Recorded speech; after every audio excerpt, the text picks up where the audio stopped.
एक बिजनेसमैन और एक साबिक एक्स नाज़िम जनाब असलम खान साहब के पास मौजूद हैं। असलम खान साहब सियासी आदमी भी हैं और कामयाब बिजनेसमैन भी हैं।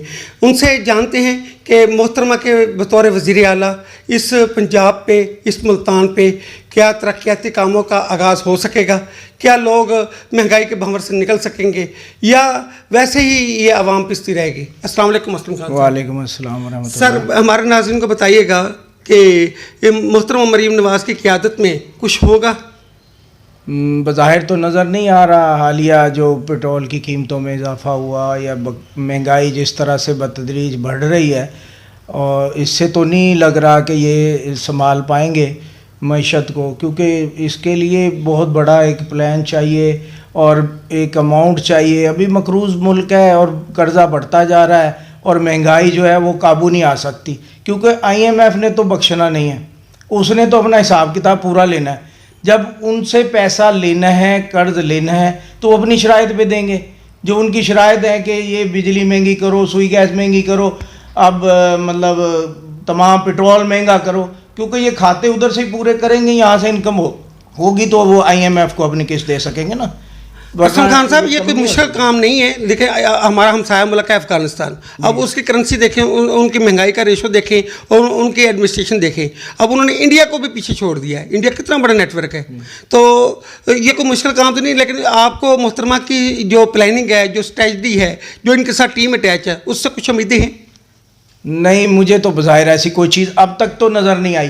पहला ही प्रोग्राम देख लें, ये जो इन्होंने दिया है पैकेज आटे वाला, ये पैकेज राशन का जो दिया है, ये भी फ्लॉप हो गया। अरबों रुपया इसमें गबन हुआ है, लोगों ने इसमें करप्शन की है, जाली तस्वीर साजी करके दिया है, और उन लोगों के निकले हैं जो साहिब हैसियत हैं, जिन्होंने शर्म के मारे जो है ना वो लिया ही नहीं। ये किन्होंने लिस्टें बनाई हैं, कैसे बनाई हैं? ये फ्लॉप निज़ाम था, ये टोटल करप्शन वाला निज़ाम था। ये राशन जो है ये सही तरह डिवाइड ही नहीं हुआ। ये मैं खुद चश्मदीद हूँ इसका, मेरे एरिया में आए हैं, उन्होंने राशन दिया, लेकिन अक्सर लोग धक्के खा कर गए। देखिए, कुछ लोगों का कहना है कि ये इन्होंने बेनज़ीर इनकम सपोर्ट वाला डाटा उठाकर लोगों को डिलीवर करना शुरू कर दिया, जबकि जो असल डिज़र्विंग लोग थे वो इससे डिप्राइव रहे हैं, महरूम रहे हैं। क्या ये दुरुस्त है? बिल्कुल, इसमें कोई शक नहीं है। अभी जो साबका दौर में जो इन्होंने छांटी लगाई थी, जो 3.5 साल हुकूमत कर गए हैं, उसमें अफसरान की बेगमात के नाम पे ये निकलता रहा है बेनज़ीर स्कीम के पैसे, और वो लातदाद थे, लाखों की तादाद में थे, और ना कोई शर्म थी ना कोई हया थी, वो भी लूटते रहे। और अब भी इसमें कई ऐसे साहिब हैसियत बेनज़ीर इनकम सपोर्ट से फ़ायदा उठा रहे हैं जो हक नहीं रखते। ये दोबारा से सिक्योरिटी होनी चाहिए, जो हकदार हकीकी हैं उनको ये देना चाहिए, वरना ये भी ज़ाया है पैसा मुल्क कौम का। अच्छा सर, आपने बुज़दार दौर भी देखा, क्या ये उस दौर से बेहतर है या उससे बदतर है? ये मैं कहूँगा जी, बुज़दार से भी गए गुजरे हैं अभी फ़िलहाल तो। आगे का मैं नहीं कहता क्या पॉलिसियाँ इनकी बनती हैं। फ़िलहाल जितना टाइम गुजरा है, अभी तो थोड़ा सा टाइम गुजरा है, उसमें ये बुरी तरह से फ्लॉप है। और नेक्स्ट जो है आगे, क्योंकि हम तो कहते थे बुज़दार साहब भी स्लो थे, लेकिन ये तो बिल्कुल ही बेड़ा गर्क हुआ पड़ा इस वक्त। ये तो दिन रात सफाई सुथराई की तरफ जा रही हैं ना, अब साफ़ कर देंगे पंजाब को, देहातों को। मैं सॉलिड वेस्ट चेयरमैन रहा हूँ। मैंने अपने इलाके में बहुत बड़े बड़े जो डंप थे ना, बड़े बड़े पहाड़ थे कूड़े के, वो ख़त्म कराए थे। और ये कीड़ी जमंदा वाला इलाका, सूरज म्यानी वाला इलाका, यहाँ पे सारा एरिया मैंने माशाल्लाह ठीक किया था, घर घर कूड़े का निज़ाम लेने का किया था। अभी आप मेरे साथ चलें, मैं आपको चंद यूसीज विज़िट करा देता हूँ, आप इनकी परफॉर्मेंस देख लें। यहाँ तक कि अभी हालिया दौर में, साबका दौर में जो डेवलपमेंट हो रही थी, उसके पैसे भी गर्क हो गए। वो सीवरी डाल के टूटी सड़कें छोड़ के और जनाब वो गायब हो गए हैं। मैंने मोहसिन नकवी साहब को लेटर लिखा, उसका वो लेटर यहाँ आया वासा महकमे में, कोई अमल दरामद नहीं हुआ। वो हालांकि उनकी परफॉर्मेंस कहते थे बड़ी सुपर जा रही है मोहसिन नकवी साहब की, और वो मुल्तान के रहने वाले हैं। उनके दौर में उनको दी हुई एप्लीकेशन जो मेरे पास मेरे ऑफिस में सबूत पड़े हैं न्यू मुल्तान में, कि उनको जो एप्लीकेशन लिखी वो आई, ये इस वासा महकमे ने उस पर कोई अमल दरामद नहीं किया। रद्दी की टोकरी में आर्डर फेंका मिनिस्टर साहब का, वज़ीर आला साहब का, और कोई काम नहीं हुआ। आज भी वो सड़कें वहीं खंडर का निशान है, मैं आपको दिखा सकता हूँ। इसका मकसद मरीन के दौर में ये good governance, law and order की सूरत क्या रहेगी? अब बज़ाहिर तो कोई नहीं, आप लॉ एंड ऑर्डर का पूछ लें इस वक्त क्या रेशो जा रही है, साबका और अब का कंपैरिजन करके देख लें। लेकिन फिर भी मैं कहता हूँ अभी इनके ऊपर हम ये बात ना भी कहें तो अभी इनको थोड़े दिन हुए हैं, ये दिनों की बात है, सालों की बात नहीं है। इनकी गवर्नेंस अभी आप आगे देखें, अभी जो आगे आ रहा है ना टाइम, उसमें देखिए ये क्या गवर्नेंस देते हैं। सिर्फ तड़ियाँ लगाने से अफसरों को, आप देखें मोहसिन नकवी साहब को जब मैंने लिखा है तो उन्होंने वासा को लिखा है, मुझे काले आई हैं, उसके बाद वो फ्लैट हो गया। क्या हुआ, यहाँ से उन्होंने रिपोर्टें बनाई होंगी, तस्वीरें बनाई होंगी, बस ये ट्रैक्टर चला दिया, ये कर रहे हैं, और वो करके तो भेज दिया होगा, वो मुतमईन हो गए। चेक एंड बैलेंस नहीं होगा, ये कामयाब नहीं हो सकते। सही। अब ये जो सोलर की स्कीम लेकर आ रहे हैं, जिन लोगों का 300 से कम यूनिट इस्तेमाल करते हैं, गरीब लोगों के लिए बहुत बड़ी सब्सिडी दी जा रही है, और सोलर सिस्टम पूरे पंजाब में जायज़ किया जा रहा है, और गवर्नमेंट लेवल पे भी, रोड के ऊपर भी, यानी कि आप समझते हैं कि ये सिस्टम इनका कामयाब रहेगा? इससे बिजली के जो बहुत ज़्यादा बिल आ रहे हैं उनसे निजात मिलेगी? देखिए जी, ये तो बड़ा अच्छा काम है, जब होगा तो वो देखेंगे, जब हवा चलेगी तो लगेगी सबको। अगर सोलर सिस्टम आता है और ये गरीबों को देते हैं, सोलर सिस्टम फ्री देते हैं, गवर्नमेंट देती है, तो बड़ी अच्छी बात है। लेकिन मैं ये समझता हूँ जितना मकरूज़ ये मुल्क है, ये पॉलिसी मज़ीद इनको उसमें लेके जाएगी, ये बिजली को ही कंट्रोल कर ले। अब आप ये देख लें, ये इशराफिया जो है ये टोटल बिजली मुफ्त इस्तेमाल करी है, इनके बाप का माल है, ये कौन का माल है? ये ज़कात के हकदार हैं तो लें, ये मुस्तहिक हैं तो लें, ये मफलूज हैं तो लें, ये नौकरी पे बैठे हुए हैं, पैसे ले रहे हैं, तनख्वाह ले रहे हैं, लाखों में ले रहे हैं, इनका क्या काम है मुफ्त बिजली लेना या मुफ्त पेट्रोल डीजल लेना? नहीं, ये तो कौम की अमानत होती है जनाब। नहीं तो ये ईमानदार नहीं है ना। सही। बहैसियत कौम हम खुद सारे, मैं कहूँगा करप्ट हैं। दूध वाले के पास चले जाओ, दूध सही नहीं है। आप रोटी वाले के पास चले जाओ, वो आटा शाट कर, मतलब कम वजन में देता है। हर आदमी तो बेईमानी पे लगा हुआ है, तो कैसे पाकिस्तान तरक्की? आप अफ़गानिस्तान से मिला रहे हैं, अफ़गानिस्तान में दीन की और इसकी शरह तो देख लेना, वहाँ नमाज, कुरान, हर चीज़ वो तो दीन के मुताबिक चलते हैं, तो कामयाबी तो होनी है। नबी पाक के रास्ते पे चलेंगे, वो एक खजूर से गुजारा करते थे, हमारा गुजारा बड़े दस्तरखान के बगैर होता नहीं है। सही। हम अना का मसला बना लेते हैं, तो हम उन चीज़ों में उनसे मुकाबला, वो तो चटनी से रोटी खा रहे होते गवर्नर साहब नीचे बैठ के, ये खा के दिखाए ना नीचे। आपका कहने का मकसद ये जो इशराफिया है, इनको भी अपने अयाशियाँ, अपनी फजूल खर्चियाँ ख़त्म करनी पड़ेंगी, फिर कहीं तब्दीली आएगी। बिल्कुल ऐसे ही है, जिस टोटल इनको यही नहीं पता हराम क्या हलाल क्या। ये तनख्वाह जो है ना, इसको ये साइड पे गिनते हैं, और जो ऊपर का माल होता है ना, उसको असल कहते हैं यार इस दफ़ा कमाई हुई है। जब ये अपने हद में आ जाएंगे, अपनी ईमान में कायम हो जाएंगे, अल्लाह पे भरोसा हो जाएगा इनका पक्का कि जो हमारी तनख्वाह इंशाल्लाह हम इसमें अच्छा गुजारा करेंगे, और हमारा किसी अफसर से मुकाबला नहीं है कि उसकी अगर बड़ी गाड़ी है तो मेरी उससे बड़ी होनी चाहिए। ये कंपटीशन लगा हुआ है, इसलिए ये मार धाड़ के अलावा आप ये देखें, एक चीज़ बाज़ार में आप 3000 की ले रहे हैं, वही चीज़ सरकार के ज़रिए लग रही है, कोई लाइट लग रही है तो वो 7000 में लग रही है, यानी 100% से भी ज़्यादा पैसों में लग रही है। क्यों लग रही है? कमीशन। और शुरू से ये जितने बड़े बड़े प्रोजेक्ट आते हैं, जब तक ऊपर वालों की कमीशन तय ना हो, आप काम कर ही नहीं सकते। आपके जो फंड्स रिलीज करता है सेक्रेटरी फाइनेंस, वो क्या करता है, जब तक 1% उसका कटेगा नहीं, किसी सूबे को फंड नहीं जाएगा।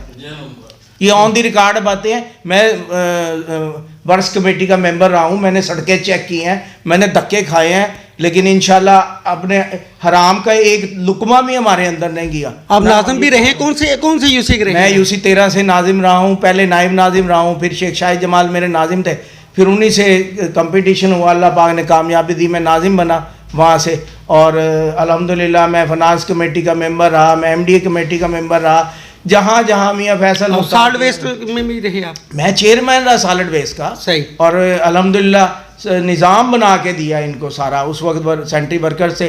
अब तो खैर सेंट्री वर्कर्स नहीं है, नई भर्तियाँ ही नहीं है, गरीबों को नौकरियाँ ही नहीं दे रहे भाई। अब सेंट्री वर्कर चाहिए, नहीं रख पा रहे, प्राइवेट कंपनियों को देते हैं, कमीशन माफिया। नहीं रखने जॉब पे गरीब लोग, झाड़ू वाले।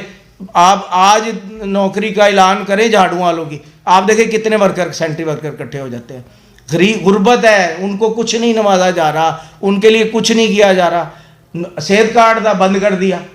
और भाई अल्लाह के बंदो, जो बंदा बड़े मर्ज में, हेपाटाइटिस में, कैंसर में मुब्तला होता था, उसके बाद पैसे नहीं होते तो उसका पहला होता था किसी पीर फकीर के पास जाऊं, शायद आराम आ जाए, क्योंकि पैसे नहीं है। फिर थोड़े पैसे होते तो वो हकीम के पास चला जाता, चलो हकीम सस्ता है। डॉक्टर और बड़ा इलाज नहीं हो सकता था, और वो एक कार्ड पे इलाज होता था, एक कार्ड पे 10 लाख का इलाज होता था।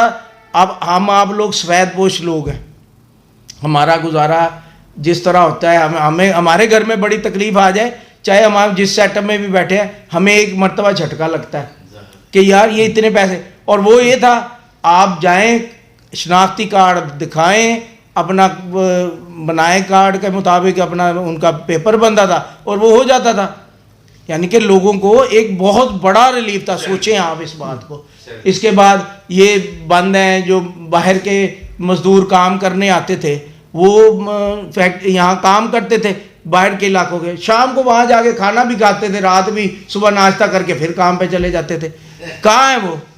सही। वो आज सड़कों पे सो रहे हैं। आप रात को विजिट करें, माशाल्लाह आप एक अच्छे सहाफ़ी इदारे से ताल्लुक़ है आपका, अच्छे सहाफ़त कर रहे हैं, आप जाएं, आप देखें फुटपाथों पे रात को कि कितने लोग आप फुटपाथों पे सो रहे हैं। सर्दियों में जाते हैं आप, ये मैं यहाँ से गुजर के आता हूँ, सारा जनरल बस स्टैंड से, यहाँ से न्यू मुल्तान से, यहाँ ढेर लगा होता था, कोई गत्ते लेके लेटा हुआ, कोई शर्म, कोई यार कोई देखें, गरीब के लिए देखे, लैपटॉप दे दो जी, फलाना दे दो जी। और असल चीज़ तो है गरीब को अप करना, उसको सब्सिडीज़ देना। हमारे दौर में रहा है, हम आटे के थैले की सब्सिडी वो देते थे कूपन फाड़ के, चौधरी परवेज़ लाई दौर में मैं रहा हूँ, और वो हमने वो दिए कूपन, वो बाइज़्ज़त तौर पे दुकान से जाके आटा लेते थे, करप्शन भी नहीं। फिर रोटी वाली करप्शन आ गई। खुदा की कसम खा के कहता हूँ, वो बंदा फौत हो गया, वो आटे पे भी तंदूरों से पैसे लेते थे, और उसमें कई खरब।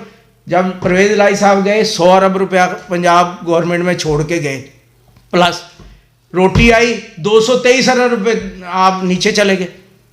आप पूरा, असल में आम आदमी को ये अदादो शुमार का तो पता ही नहीं, उसको तो पेट की फिक्र है कि मुझे रोटी मिलनी चाहिए। अदादो शुमार का किसी को कुछ पता नहीं है कि भाई ऊपर क्या गोरख धंधा चल रहा है, कारोबार है नहीं है, स्टॉक एक्सचेंज ऊपर जा रही है। किसको बेवकूफ़ बना रहे हो यार? इस तरह कोई पागल नहीं बन सकता। सर, ये छोटे जो बिजनेसमैन हैं, हर मुल्क की तरक्की है ना, या रीढ़ की हड्डी में से बिज़नेस को समझा जाता है। अब ये छोटे बिजनेसमैन को भी कोई फैसिलिटी नहीं दे रहे। अब ये सोलर की बात आपसे मैं कर रहा था, सोलर बनाने वाली कंपनियों के मालिकान से मेरी मुलाकात हुई। वो कहते हैं जब तक हमें रॉ मटेरियल के ऊपर ये टैक्स ख़त्म नहीं करेंगे या उसे सस्ता नहीं करेंगे, हम लोग कैसे आगे डिलीवर कर सकते हैं। तो आप भी एक बिजनेसमैन भी हैं, पेट्रोल पंप भी चला रहे हैं, तो हमारे नाज़रीन को इतना ज़रूर बता दें कि क्या ये बिजनेसमैन के लिए भी कुछ कर पाएंगे, या इनका कोई करने का, या ये ऐसे ही हवा में तमाम बातें होती रहेंगी। ये देखें, छोटा ताजर जो है ना, वो हम गिनते हैं जो गली मोहल्ले की शॉप्स हैं, वो जो बड़ी मार्केटों वाले हैं, वो तो अपना सारा खाता पूरा कर लेते हैं, उनके रेट्स, उनका सारा कुछ।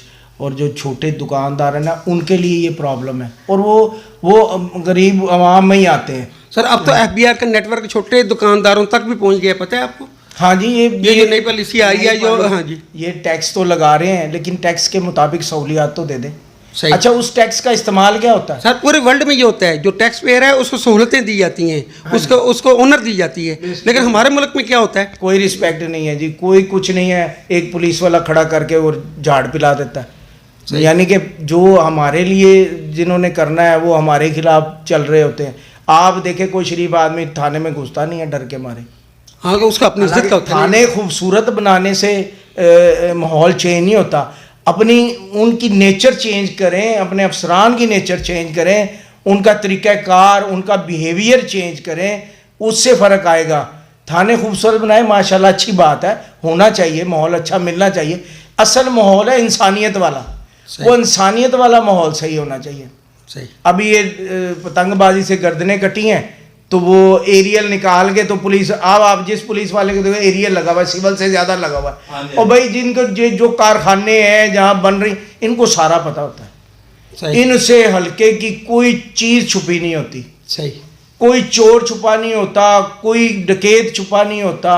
और क्या होता है, अब एक ये हमारे यहाँ भी मर्डर हुआ है न्यू मुल्तान में, वो डकैत लड़का अभी मेरे ख्याल महीना डेढ़ पहले छूट गया है, 6-7 डकैतियाँ हैं उसके ऊपर, आते फिर उसने डकैती करते हुए मर्डर कर दिया।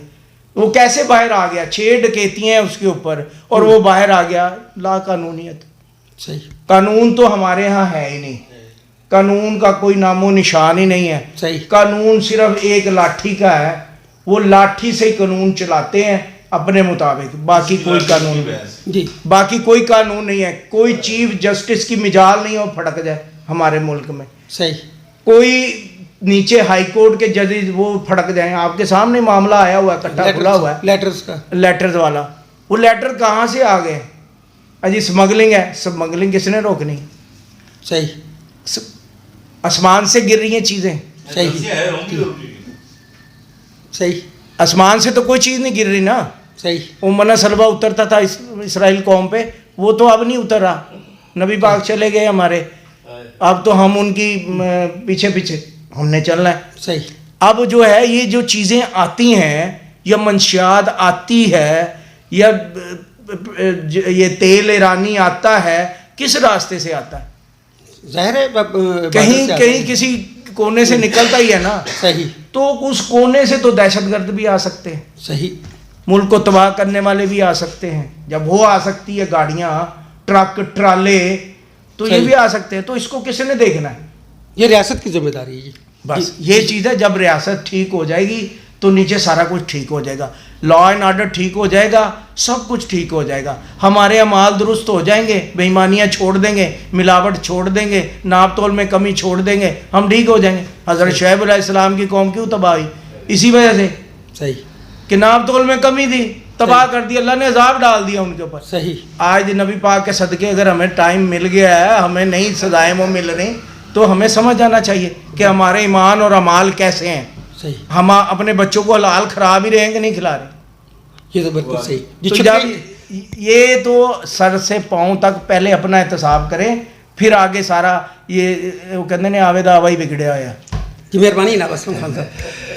जी नाज़रीन, आपने देखा कि असलम खान साहब का कहना था कि मोहतरमा मरीम नवाज़ हो या किसी और शख्सियत को यहाँ बैठा दिया जाए, जब तक लॉ एंड ऑर्डर की सूरत हाल बेहतर नहीं होगी, जब तक इम्प्लीमेंटेशन नहीं होगा, जब तक चेक एंड बैलेंस नहीं होगा, तो और इस तरह दावे करने से, इस तरह खोखले ब्यूरोक्रेट्स को लाने से कोई तब्दीली आने वाली नहीं है। अगर आपने वाकई गरीब को रिलीफ देना है, अगर आपने वाकई गरीब को ज़िंदा करना है, उसको अपने पाँव पे खड़ा करना है, फिर आपको खुद एहतसाबी के अमल से भी गुजरना पड़ेगा, फिर आपको अपनी अय्याशी में बंद करनी पड़ेंगी, फिर अशराफिया की मुफ्त जो बिजली है, मुफ्त चीज़ों से एंजॉय करते हैं, वो भी ख़त्म करनी पड़ेंगी, और अशराफिया की बड़ी बड़ी गाड़ियाँ लेकर उनको सेल करके वो पैसा अवाम पे लगाना पड़ेगा। तब तो मोहतरमा मरीम नवाज़ या जो भी लीडर आता है या मरकज़ में जैसा शहबाज शरीफ साहब हैं कामयाब हो सकते हैं। अदरवाइज़ ये मुल्क मज़ीद घनौने धुंध में चलता चला जाएगा। ये मुल्क कभी तरक्की याफ्ता ममालिक के लिस्ट में नहीं आ सकता। आपका मेज़बान अली अहमद जान, फ़न सकाफ़त न्यूज़ मुल्तान।